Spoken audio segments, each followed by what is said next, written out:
శ్రీమాత్రే నమః. శ్రావణ శుక్రవారం పూజా విధానం, స్త్రీలు పాటించాల్సిన నియమాలు, అమ్మవారికి పెట్టవలసిన నైవేద్యాల గురించి తెలుసుకుందాం. మన హిందూ సాంప్రదాయంలో ఎన్నో ఆచార పద్ధతులు ఉన్నాయి. మనం పాటించే ప్రతి ఆచారం వెనుక ఎన్నో శుభ ప్రయోజనాలు ఉంటాయి. కాబట్టి మీరు పాటించే ఆచార పద్ధతులతోనే మీ కుటుంబానికి శుభ ప్రయోజనాలు కలిగి డబ్బు పరంగా బాగా కలిసి వస్తుంది. అయితే లక్ష్మీదేవికి ప్రీతికరమైన ఈ శ్రావణ మాసంలో ప్రతి ఒక్కరూ తప్పనిసరిగా పాటించాల్సిన కొన్ని ఆచార పద్ధతుల గురించి తెలుసుకుందాం. ఈ శ్రావణ మాసం నియమాలను పాటిస్తే ఈ సంవత్సరం అంతా మీ ఇంటిపై లక్ష్మీదేవి ఆశీర్వాదం ఉంటుంది.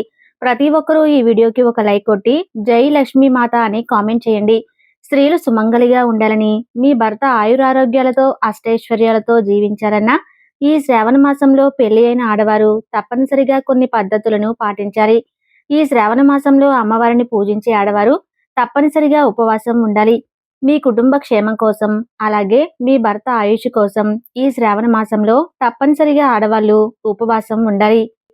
ముఖ్యంగా ప్రతి శ్రావణ సోమవారం అలాగే శుక్రవారంలో ఆడవాళ్ళు ఉపవాసం ఉంటే మీకు మీ కుటుంబానికి చాలా మంచి జరుగుతుంది. మన హిందూ ధర్మంలో దైవ మంత్రాలకు చాలా శక్తి ఉంటుంది. భక్తి శ్రద్ధలతో దైవ మంత్రాలను జపిస్తే దేవతలు త్వరగా ప్రసన్నులవుతారు.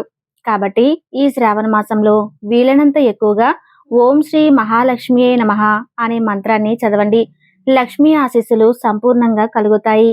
అంతటి శక్తి ఈ మంత్రానికి ఉంటుంది. అలాగే ఈ శ్రావణ మాసంలో తప్పనిసరిగా ఆడవారు తులసిని పూజించాలి. ఇంటి ముందు తులసి కోట ఉంటే సమస్త దేవతలు మన ఇంటిని రక్షిస్తున్నట్లే.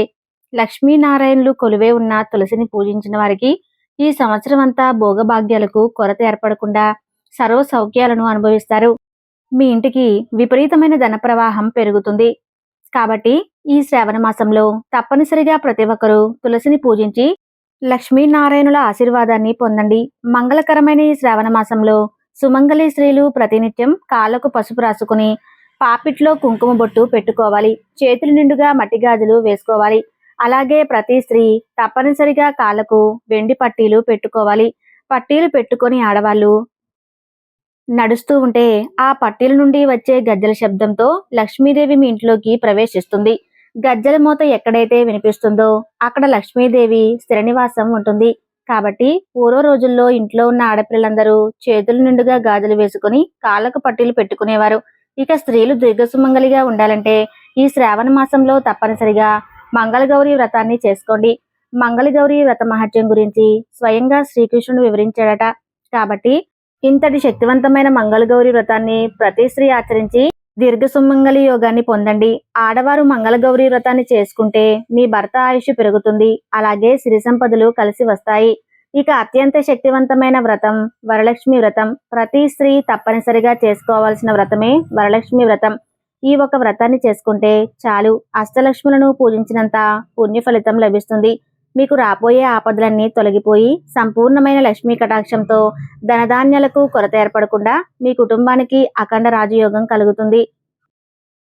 కాబట్టి ఈ నెల ఆగస్టు 8వ తేదీన 3వ శుక్రవారం నాడు ప్రతి ఒక్కరూ తప్పనిసరిగా వరలక్ష్మి వ్రతాన్ని చేసుకుని అమ్మవారి ఆశీర్వాదాన్ని సులభంగా పొందండి. ఇక ఈ శ్రావణ మాసంలో తప్పనిసరిగా ముత్తైదులకు వాయనం సమర్పించాలి. మంగళగౌరి వ్రతాన్ని చేసుకునే ఆడవారు అలాగే వరలక్ష్మి వ్రతాన్ని చేసుకునే ఆడవారు మీ ఇంటికి 5 ముత్తైదులను పిలిచి తాంబూలం సమర్పించి ఆశీర్వాదాన్ని తీసుకోండి. ఈ శ్రావణ మాసంలో ముత్తైదులకు వాయనం సమర్పిస్తే అమ్మవారు తక్షణమే అనుగ్రహిస్తుంది. అదేవిధంగా ఈ శ్రావణ మాసంలో ఏదో ఒక శుక్రవారం నాడు అమ్మవారి దేవాలయానికి వెళ్ళి అమ్మవారికి తాంబూలం సమర్పించి నమస్కారం చేసుకోండి.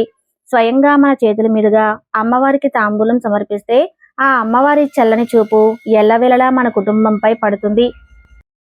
ఈ నెలలో వచ్చే ప్రతి శ్రావణ శుక్రవారం సాయంత్రం సమయంలో మీ ఇంటి గుమ్మం ముందు శుభ్రం చేసుకుని తప్పనిసరిగా 2 దీపాలు వెలిగించాలి. శ్రావణ శుక్రవారంలో ఇంటి ముందు 2 దీపాలు వెలిగితే అలాంటి ఇళ్లల్లో లక్ష్మీదేవి తాండవిస్తుంది. అదేవిధంగా ఈ శ్రావణ మాసంలో తప్పనిసరిగా ఇంటి ముందు గుమ్మడికాయ కట్టుకోవాలి. ఏదైనా ఒక బుధవారం కానీ శనివారం కానీ ఇంటి ముందు గుమ్మడికాయను కట్టుకోండి. గుమ్మడికాయ శ్రీ మహాలక్ష్మి స్వరూపం. మీ ఇంటికున్న నరదృష్టి దోషాలు అన్నీ తొలగిపోయి మీ ఇంటిపై లక్ష్మీ కటాక్షం సిద్ధిస్తుంది. గోమాతకు చాలా విశిష్టత ఉంటుంది. గోవుకున్న ప్రాధాన్యత గురించి పెద్దగా చెప్పనక్కర్లేదు. గోమాతను పూజించిన వారికి సకల కోరికలన్నీ తప్పక నెరవేరుతాయి. అయితే విశేషంగా ఈ శ్రావణ మాసంలో గోవుకు పచ్చగడ్డిని తినిపించి గోమాతకు నమస్కారం చేసుకుంటే ఇక మీ అంత అదృష్టవంతులు ఇంకెవరూ ఉండరు. సకల దోషాలన్నీ తొలగిపోయి మీ జాతకంలో విపరీతమైన అదృష్టం కలిసి వచ్చి అపారమైన సంపదలు మీ ఇంటికి కలిసి వస్తాయి. కాబట్టి ఇంతటి శక్తివంతమైన శ్రావణ మాసంలో ప్రతి ఒక్కరూ గోవును పూజించండి. గోవును పూజించడం వీలు కుదరకపోతే ఒక చిన్న గోమాత విగ్రహాన్ని తెచ్చుకుని మీ పూజా గదిలో పెట్టుకోండి. ఈ శ్రావణ మాసంలో ఉదయం స్నానం చేసి ప్రతినిత్యం గోవుకు నమస్కారం చేసుకుంటే ముక్కోటి దేవతల ఆశీర్వాదం కలుగుతుంది. ఇక మనలో చాలా మంది విపరీతమైన డబ్బు సమస్యలతో ఇబ్బంది పడుతూ ఉంటారు. అలాంటి వారికి శ్రావణ మాసం ఒక గొప్ప వరం అనేది చెప్పుకోవచ్చు. ఎందుకంటే ఈ శ్రావణ మాసంలో వచ్చే ఏదైనా ఒక శుక్రవారం నాడు మీ పూజా గదిలో ఐశ్వర్య దీపాన్ని వెలిగించి లక్ష్మీదేవిని పూజించండి. ఐశ్వర్య దీపానికి చాలా శక్తి ఉంటుంది. ఈ శ్రావణ మాసంలో ఐశ్వర్య దీపం వెలిగిస్తే కటిక పేదవాడైనా సరే ఖచ్చితంగా ధనవంతులవుతారు. ఐశ్వర్య దీపం అంటే ఉప్పుతో వెలిగించే దీపం. కాబట్టి శ్రావణ శుక్రవారం ఐశ్వర్య దీపాన్ని వెలిగించి విపరీతమైన ఐశ్వర్యాన్ని పొందండి. దేవతకే దేవుడు ఆ పరమేశ్వరుడు. మన కుటుంబంపై శివానుగ్రహం ఉంటే చాలు. జీవితంలో ఎలాంటి కష్టాలు ఏర్పడకుండా మన కుటుంబం అంతా సుఖ సంతోషాలతో జీవిస్తారు. కాబట్టి ఈ శ్రావణ మాసంలో వచ్చే సోమవారం నాడు ప్రతి ఒక్కరూ శివాలయానికి వెళ్లి శివలింగానికి అభిషేకం చేయండి. ఒక చెంబుడు నీళ్లను శివలింగం పైన పోసి ఓం నమ శివాయ అనే మంత్రాన్ని జపిస్తే ఆ శివయ్య ఆశీర్వాదం మన కుటుంబంపై ఎల్లవేళలా ఉంటుంది. ఇక ఈ శ్రావణ మాసంలో మీ స్తోమతను బట్టి పేదవారికి దాన ధర్మాలు చేయండి. అన్ని దానాలు కంటే అన్నదానం చాలా గొప్పది. కాబట్టి కనీసం ఒక మనిషికైనా సరే ఆహారాన్ని దానం చేసి కోటి జన్మల పుణ్యాన్ని మూట కట్టుకోండి. శ్రావణ శుక్రవారంలో ప్రతి ఒక్కరూ అమ్మవారిని పూజిస్తారు. ఈ శ్రావణ మాసంలో చేసే పూజలకు రెట్టింపు పుణ్య ఫలితం లభిస్తుంది. శ్రావణ మాసంలో దీపారాధన చేసేటప్పుడు కొన్ని నైవేద్యాలను అమ్మవారికి సమర్పిస్తే ఇక మీ ఇల్లు అంతా సిరుల వర్షంతో నిండిపోతుంది. అదే విధంగా కొన్ని పుష్పాలతో అమ్మవారిని పూజిస్తే కోరిన కోరికలన్నీ వెంటనే నెరవేరుతాయి. కాబట్టి ఈ శక్తివంతమైన శ్రావణ మాసంలో అమ్మవారిని పూజించేటప్పుడు ఎలాంటి నైవేద్యాలను సమర్పించాలి, అలాగే ఎలాంటి పూలతో అమ్మవారిని పూజించాలో ఇప్పుడు తెలుసుకుందాం. ఈ శ్రావణ మాసంలో అమ్మవారికి సమర్పించాల్సిన నైవేద్యాల గురించి నేరుగా లలితా సహస్రంలోనే ఉన్నాయి. శ్రావణ మాసంలో అమ్మవారిని పూజించే వారికి సకల సంపదలు అలాగే సౌభాగ్యాలు వరిస్తాయి. కాబట్టి ఈ శ్రావణ మాసంలో నిత్య దీపారాధన చేసేవారు అమ్మవారికి బెల్లం నివేదిస్తే మీ కుటుంబం అంతా ఆయురారోగ్యాలతో జీవిస్తారని వేద పండితులు వివరిస్తున్నారు. విశేషంగా బెల్లంతో చేసిన పొంగలి అంటే అమ్మవారికి మహాప్రీతికరం. బెల్లానికి అంటూ దోషం ఉండదు. కాబట్టి అమ్మవారి పూజలో బెల్లంతో చేసిన పరమాన్నం కానీ బెల్లం ముక్కను కానీ నివేదిస్తే అమ్మవారి చల్లని చూపు మన కుటుంబంపై పడుతుంది. మరీ ముఖ్యంగా శ్రావణ శుక్రవారంలో అమ్మవారిని పూజించేటప్పుడు పాలతో చేసిన పాయసం నివేదించాలి. ప్రతి శ్రావణ శుక్రవారం ఇంట్లో పాలు పొంగించి ఆ పాలతో పాయసాన్ని తయారు చేసి అమ్మవారికి నైవేద్యంగా సమర్పిస్తే మీ కుటుంబంలో ఐశ్వర్యం వృద్ధి చెందుతుంది. క్రమంగా మీ ఇంటి సంపద పెరుగుతుంది. ఇక బెల్లంతో చేసిన బూరెలను అమ్మవారికి నివేదిస్తే విపరీతమైన అదృష్టం కలిసి వస్తుంది. మీ ఇంట్లో శుభకార్యాలు జరుగుతాయి. అలాగే గారెలను నైవేద్యంగా సమర్పిస్తే రుణబాధలు తొలగిపోతాయి.